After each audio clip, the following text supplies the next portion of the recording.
জাতীয় নির্বাচনের তফসিল ঘোষণার পরদিন রাজধানীতে দিনের বেলায় সম্ভাব্য একজন প্রার্থীকে গুলির ঘটনায় নির্বাচনকালীন আইন শৃঙ্খলা পরিস্থিতি নিয়ে নতুন করে উৎকণ্ঠা তৈরি হয়েছে। রাজনৈতিক দলগুলো বলছে নির্বাচনের সামগ্রিক নিরাপত্তা নিয়ে উদ্বেগ তৈরি হয়েছে। এমন ঘটনা তৈরি করে যাতে কেউ নির্বাচন বাধাগ্রস্ত করতে না পারে, সরকার ও নির্বাচন কমিশনকে সেটা নিশ্চিত করতে হবে। ঢাকা ৮ আসনের স্বতন্ত্র প্রার্থী ও ইনকিলাব মঞ্চের মুখপাত্র শরীফ ওসমান হাদির গুলিবিদ্ধের ঘটনা এখন টক অফ দ্য কান্ট্রি। সংসদে বিসমিল্লাহ বলে চাঁদাবাজদের তালিকা প্রকাশের মতো বলিষ্ঠ ঘোষণা এসেছিল এই নেতার মুখ থেকে। আলোচনা হোক কিংবা সমালোচনা, হাদির কণ্ঠকে উপেক্ষা করা শক্তি ছিল না কারো।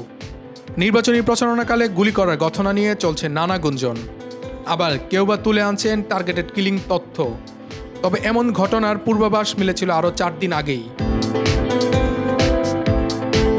গেল 8 ডিসেম্বর সন্ধ্যায় ঝিনাইদহের গোয়ালপাড়া বাজারে নির্বাচনী পথসভায় অংশ নেন রাশেদ খান। এ সময় গণ অধিকার পরিষদের এই নেতা জানান, নির্বাচন ঘিরে বড় ধরনের চক্রান্ত চালাচ্ছে আওয়ামী লীগ। 50 জন প্রার্থীকে টার্গেট কিলিংয়ের তথ্য পাওয়া গেছে। এছাড়াও যারা প্রার্থী রয়েছেন তাদের গুপ্ত হত্যা করার প্ল্যান আওয়ামী লীগের রয়েছে। এভাবে নির্বাচন বানচালের চক্রান্ত রয়েছে কার্যক্রম নিষিদ্ধ দলটির। তবে রাশেদ খানের দাবি, আগামী ফেব্রুয়ারি মাসে নির্বাচন কেউ বানচাল করতে পারবে না। নির্বাচন হবে এবং সঠিক সময়ে আদায় করে নিতে হবে। সে সময় বুলেট প্রুফ গাড়ি ক্রয়ের বিষয়ে সাংবাদিকদের প্রশ্নের জবাবে রাশেদ খান পাল্টা প্রশ্ন করে বলেন, এখন তারেক রহমানের কি নিরাপত্তা লাগবে না? শহীদ প্রেসিডেন্ট জিয়াউর রহমানকে যেভাবে হত্যা করা হয়েছে, ভারত একই রকমের ষড়যন্ত্র করছে তারেক রহমানের বিরুদ্ধে। সুতরাং বিএনপির ভারপ্রাপ্ত চেয়ারম্যানের নিরাপত্তা নিশ্চিত করা গুরুত্বপূর্ণ।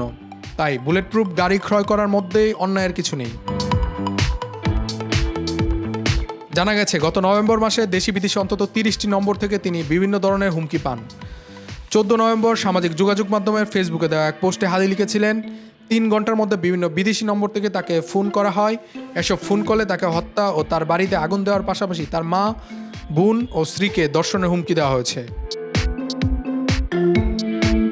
ওই পোস্টে ওসমান হাদি আরও উল্লেখ করেন, গত 3 ঘন্টায় আমার নম্বরে আওয়ামী লীগের খুনিরা অন্তত 30টা বিদেশি নম্বর থেকে কল ও টেক্সট করেছে, যার সারসংক্ষেপ হলো আমাকে সর্বক্ষণ নজরদারিতে রাখা হচ্ছে।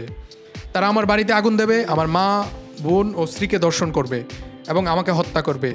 যদিও ইনসাফের লড়াই থেকে এক চুলো না নড়ার ঘোষণা দেন শরীফ ওসমান হাদি।